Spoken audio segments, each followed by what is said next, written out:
ଆକାଶବାଣୀ।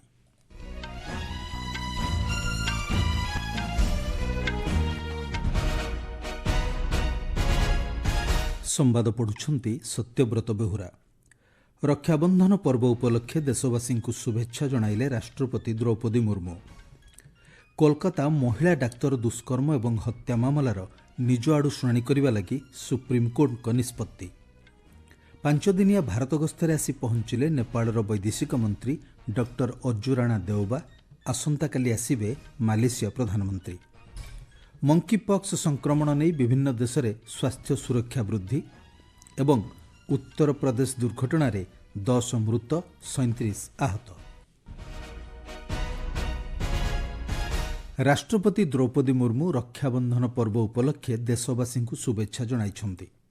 ତାଙ୍କ ବାର୍ତ୍ତାରେ ରାଷ୍ଟ୍ରପତି କହିଛନ୍ତି, ରକ୍ଷାବନ୍ଧନ ହେଉଛି ଭାଇ ଭଉଣୀଙ୍କ ମଧ୍ୟରେ ଥିବା ଅନନ୍ୟ ବନ୍ଧନର ଏକ ଉତ୍ସବ, ଯାହା ପ୍ରେମ ଏବଂ ପାରସ୍ପରିକ ବିଶ୍ୱାସର ଭାବନାକୁ ମଜବୁତ କରିଥାଏ। ରାଷ୍ଟ୍ରପତି କହିଛନ୍ତି, ଏହି ପର୍ବ ବିଭିନ୍ନ ଧାର୍ମିକ ଓ ସାଂସ୍କୃତିକ ମୂଲ୍ୟବୋଧ ବହନ କରି ଦେଶର ବିବିଧତା ମଧ୍ୟରେ ଏକତାର ପ୍ରତୀକ ଅଟେ।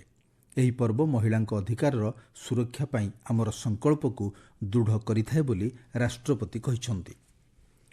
ପଶ୍ଚିମବଙ୍ଗ କୋଲକାତାର ଆର୍ଜି କର ମେଡିକାଲ କଲେଜ ଏବଂ ହସ୍ପିଟାଲରେ ଜଣେ ମହିଳା ଡାକ୍ତରଙ୍କୁ ଦୁଷ୍କର୍ମ ଏବଂ ହତ୍ୟା ମାମଲାର ନିଜ ଆଡୁ ଶୁଣାଣି କରିବା ଲାଗି ସୁପ୍ରିମକୋର୍ଟ ନିଷ୍ପତ୍ତି ନେଇଛନ୍ତି। ପ୍ରଧାନ ବିଚାରପତି ଡିୱାଇ ଚନ୍ଦ୍ରଚୂଡ଼, ଜଷ୍ଟିସ୍ ଜେ.ବି. ପାର୍ଦିୱାଲା ଏବଂ ମନୋଜ ମିଶ୍ରାଙ୍କୁ ନେଇ ଗଠିତ ଖଣ୍ଡପୀଠ ଆସନ୍ତା ମଙ୍ଗଳବାର ଏହି ମାମଲାର ଶୁଣାଣି କରିବେ। ଚଳିତ ମାସ 9 ତାରିଖରେ ଆର୍ଜି କର ହସ୍ପିଟାଲର ସେମିନାର କକ୍ଷରେ ସମ୍ପୃକ୍ତ ଡାକ୍ତରୀ ଛାତ୍ରୀଙ୍କ ମୃତଦେହ ମିଳିଥିଲା। ଏହି ଘଟଣାରେ କୋଲକାତା ପୋଲିସ ଜଣକୁ ଗିରଫ କରି ହେଫାଜତକୁ ନେଇଥିଲା। ପରେ ଏହି ମାମଲାରେ କାଲକାଟା ହାଇକୋର୍ଟ ଗତ 13 ତାରିଖରେ ସିବିଆଇକୁ ଘଟଣାର ତଦନ୍ତ ଭାର ଦେଇଥିଲେ। ତେବେ ଗତକାଲି ସୁପ୍ରିମକୋର୍ଟରେ ପ୍ରାକ୍ଟିସ୍ କରୁଥିବା 2 ଜଣ ଆଇନଜୀବୀ ଏବଂ ତେଲେଙ୍ଗାନାର ଜଣେ ଡାକ୍ତର ପ୍ରଧାନ ବିଚାରପତି ଡିୱାଇ ଚନ୍ଦ୍ରଚୂଡ଼ଙ୍କୁ ଏହି ଘଟଣାରେ ନିଜ ଆଡୁ ଶୁଣାଣି ଲାଗି ଅନୁରୋଧ କରିଥିଲେ। ଆଇନଜୀବୀ ଉଜ୍ଜଳ ଗୌର ଏବଂ ରୋହିତ ପାଣ୍ଡେ ପ୍ରଧାନ ବିଚାରପତିଙ୍କୁ ଲେଖିଥିବା ପତ୍ରରେ ଘଟଣାର ଗୁରୁତ୍ୱ ଦୃଷ୍ଟିରୁ ସୁପ୍ରିମକୋର୍ଟଙ୍କ ହସ୍ତକ୍ଷେପ ଜରୁରୀ ବୋଲି ଉଲ୍ଲେଖ କରିଥିଲେ। ସେହିପରି ତେଲଙ୍ଗାନା ଆର୍ମି ମେଡିକାଲ କଲେଜର ଡକ୍ଟର ମୋନିକା ସିଂ ନିଜ ଓକିଲଙ୍କ ଜରିଆରେ ସୁପ୍ରିମକୋର୍ଟଙ୍କ ହସ୍ତକ୍ଷେପ ଲୋଡ଼ିଥିଲେ। ନେପାଳର ବୈଦେଶିକ ମନ୍ତ୍ରୀ ଡକ୍ଟର ଅଜୁ ରାଣା ଦେଓବା 5 ଦିନିଆ ଭାରତ ଗସ୍ତରେ ଆସି ଆଜି ଅପରାହ୍ନରେ ନୂଆଦିଲ୍ଲୀରେ ପହଞ୍ଚିଛନ୍ତି।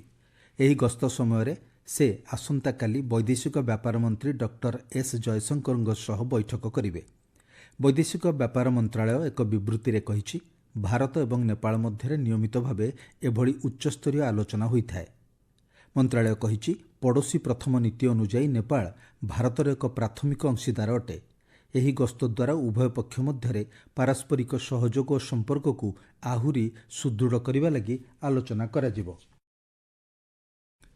ମାଲେସିଆ ପ୍ରଧାନମନ୍ତ୍ରୀ ଦାଟୋ ସେରି ଅନୱାର ବିନ୍ ଇବ୍ରାହିମ୍ ଆସନ୍ତାକାଲିଠାରୁ 3 ଦିନିଆ ଭାରତ ଗସ୍ତରେ ଆସିବେ। ମାଲେସିଆର ପ୍ରଧାନମନ୍ତ୍ରୀ ଭାବେ ଅନୱର ଇବ୍ରାହିମ୍ଙ୍କ ଏହା ହେଉଛି ପ୍ରଥମ ଭାରତ ଗସ୍ତ। ବୈଦେଶିକ ବ୍ୟାପାର ମନ୍ତ୍ରଣାଳୟ ପକ୍ଷରୁ ମିଳିଥିବା ସୂଚନା ଅନୁଯାୟୀ ମାଲେସିଆ ପ୍ରଧାନମନ୍ତ୍ରୀ ମଙ୍ଗଳବାର ଦିନ ପ୍ରଧାନମନ୍ତ୍ରୀ ନରେନ୍ଦ୍ର ମୋଦିଙ୍କ ସହ ଦ୍ୱିପାକ୍ଷିକ ଆଲୋଚନା କରିବେ। ଏହି ଗସ୍ତ ସମୟରେ ସେ ରାଷ୍ଟ୍ରପତି ଦ୍ରୌପଦୀ ମୁର୍ମୁ ଏବଂ ବୈଦେଶିକ ବ୍ୟାପାର ମନ୍ତ୍ରୀ ଡକ୍ଟର ଏସ୍ ଜୟଶଙ୍କରଙ୍କୁ ମଧ୍ୟ ସାକ୍ଷାତ କରିବେ। ଭାରତ ଓ ମାଲେସିଆ ମଧ୍ୟରେ ଦୃଢ଼ ଐତିହାସିକ ଏବଂ ସାମାଜିକ ସାଂସ୍କୃତିକ ସମ୍ପର୍କ ରହିଛି। ମନ୍ତ୍ରଣାଳୟରୁ ମିଳିଥିବା ସୂଚନା ଅନୁଯାୟୀ 2015ରେ ପ୍ରଧାନମନ୍ତ୍ରୀ ମୋଦିଙ୍କ ଗସ୍ତ ସମୟରେ ଦୁଇ ଦେଶ ମଧ୍ୟରେ ଦ୍ୱିପାକ୍ଷିକ ସମ୍ପର୍କକୁ ଉନ୍ନତ ରଣନୈତିକ ଭାଗିଦାରୀର ମାନ୍ୟତା ଦିଆଯାଇଥିଲା। ପ୍ରଧାନମନ୍ତ୍ରୀ ଅନୱର ଇବ୍ରାହିମ୍ଙ୍କ ଗସ୍ତ ପାଇଁ ଏକ ବହୁକ୍ଷେତ୍ରୀୟ ସହଯୋଗ ଏଜେଣ୍ଡା ପ୍ରସ୍ତୁତ କରି ଭାରତ ମାଲେସିଆ ଦ୍ୱିପାକ୍ଷିକ ସମ୍ପର୍କକୁ ଆହୁରି ସୁଦୃଢ଼ କରିବା ଦିଗରେ ପଥ ପ୍ରଶସ୍ତ କରିବ ବୋଲି ଆଶା କରାଯାଉଛି। ବୈଦେଶିକ ବ୍ୟାପାର ମନ୍ତ୍ରୀ ଡକ୍ଟର ଏସ୍ ଜୟଶଙ୍କର ଆଜି କୁଏତର crown prince Sheikh Sabah Al Khalid Al Sabah Al Hamad Al Mubarak Al ସାବାଙ୍କୁ ଭେଟିଛନ୍ତି। ଏକ ସାମାଜିକ ଗଣମାଧ୍ୟମ ପୋଷ୍ଟରେ ଡକ୍ଟର ଜୟଶଙ୍କର କହିଛନ୍ତି, ଭାରତ ଏବଂ କୁଏତ ମଧ୍ୟରେ ଶହ ଶହ ବର୍ଷର ପୁରୁଣା ସଦ୍ଭାବନା ଓ ବନ୍ଧୁତା ରହିଛି। ସେ କହିଛନ୍ତି, ଦୁଇ ଦେଶ ମଧ୍ୟରେ ସମସାମୟିକ ଭାଗିଦାରୀ କ୍ରମାଗତ ଭାବରେ ବୃଦ୍ଧି ପାଉଛି। ଏହି ସମ୍ପର୍କକୁ ଉଚ୍ଚସ୍ତରକୁ ନେବା ପାଇଁ କ୍ରାଉନ୍ ପ୍ରିନ୍ସଙ୍କ ମାର୍ଗଦର୍ଶନ ଓ ଅନ୍ତର୍ଦୃଷ୍ଟି ନିମନ୍ତେ ଡକ୍ଟର ଜୟଶଙ୍କର ତାଙ୍କୁ ଧନ୍ୟବାଦ ଦେଇଛନ୍ତି।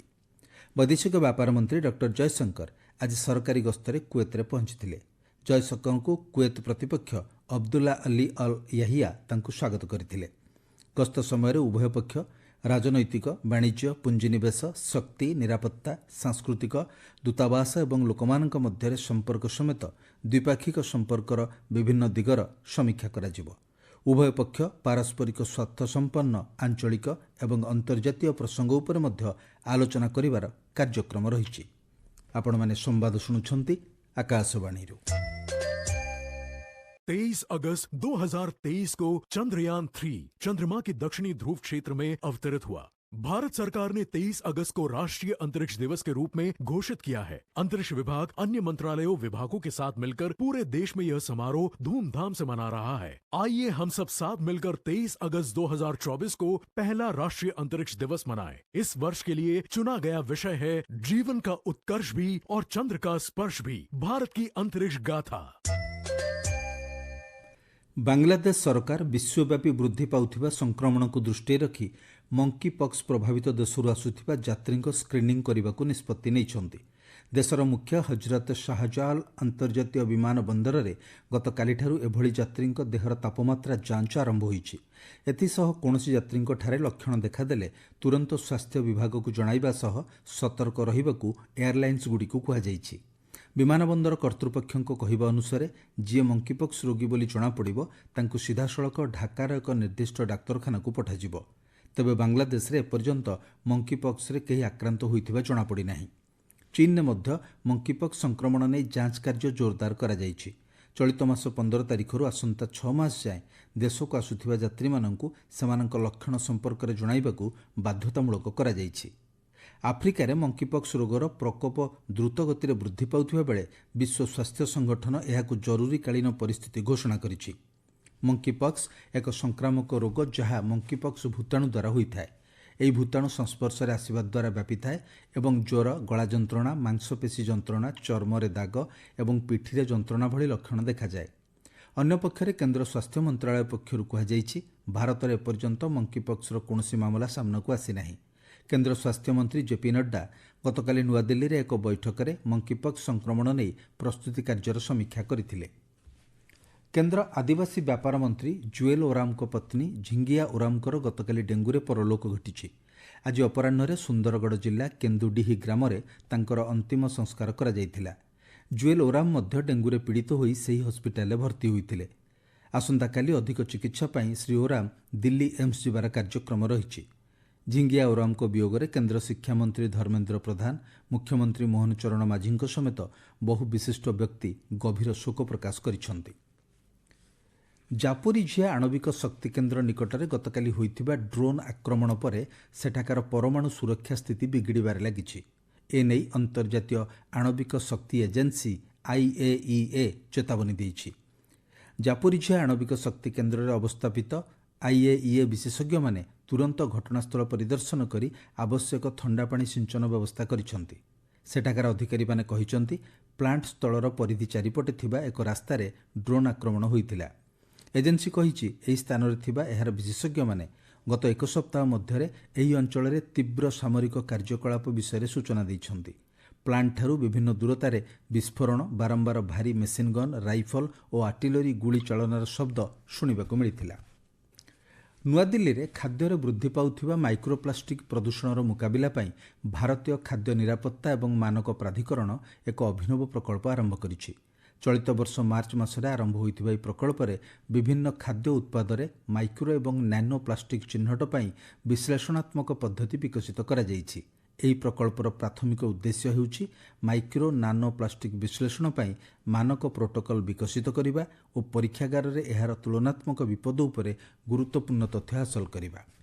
ଉତ୍ତରପ୍ରଦେଶର ବୁଲନ୍ଦଶହର ଜିଲ୍ଲାର ସାଲେମପୁର ଥାନା ଅଞ୍ଚଳରେ ଆଜି ଏକ ବସ୍ ଓ ପିକଅପ୍ ମୁହାଁମୁହିଁ ଧକ୍କା ହେବା ଫଳରେ 10 ଜଣଙ୍କ ମୃତ୍ୟୁ ଘଟିଥିବା ବେଳେ 37 ଜଣ ଆହତ ହୋଇଛନ୍ତି। ଆହତମାନଙ୍କୁ ଚିକିତ୍ସା ପାଇଁ ନିକଟସ୍ଥ ଡାକ୍ତରଖାନାରେ ଭର୍ତ୍ତି କରାଯାଇଥିବା ବେଳେ 4 ଜଣ ଗୁରୁତରଙ୍କୁ ମେରଠ ମେଡିକାଲ କଲେଜକୁ ସ୍ଥାନାନ୍ତର କରାଯାଇଛି। ମୁଖ୍ୟ ସମ୍ବାଦ ପୁଣିଥରେ। ରକ୍ଷାବନ୍ଧନ ପର୍ବ ଉପଲକ୍ଷେ ଦେଶବାସୀଙ୍କୁ ଶୁଭେଚ୍ଛା ଜଣାଇଲେ ରାଷ୍ଟ୍ରପତି ଦ୍ରୌପଦୀ ମୁର୍ମୁ। କୋଲକାତା ମହିଳା ଡାକ୍ତର ଦୁଷ୍କର୍ମ ଏବଂ ହତ୍ୟା ମାମଲାର ନିଜ ଆଡ଼ୁ ଶୁଣାଣି କରିବା ଲାଗି ସୁପ୍ରିମକୋର୍ଟଙ୍କ ନିଷ୍ପତ୍ତି। 5 ଦିନିଆ ଭାରତ ଗସ୍ତରେ ଆସି ପହଞ୍ଚିଲେ ନେପାଳର ବୈଦେଶିକ ମନ୍ତ୍ରୀ ଡକ୍ଟର ଅର୍ଜୁରାଣା ଦେଓବା। ଆସନ୍ତାକାଲି ଆସିବେ ମାଲେସିଆ ପ୍ରଧାନମନ୍ତ୍ରୀ।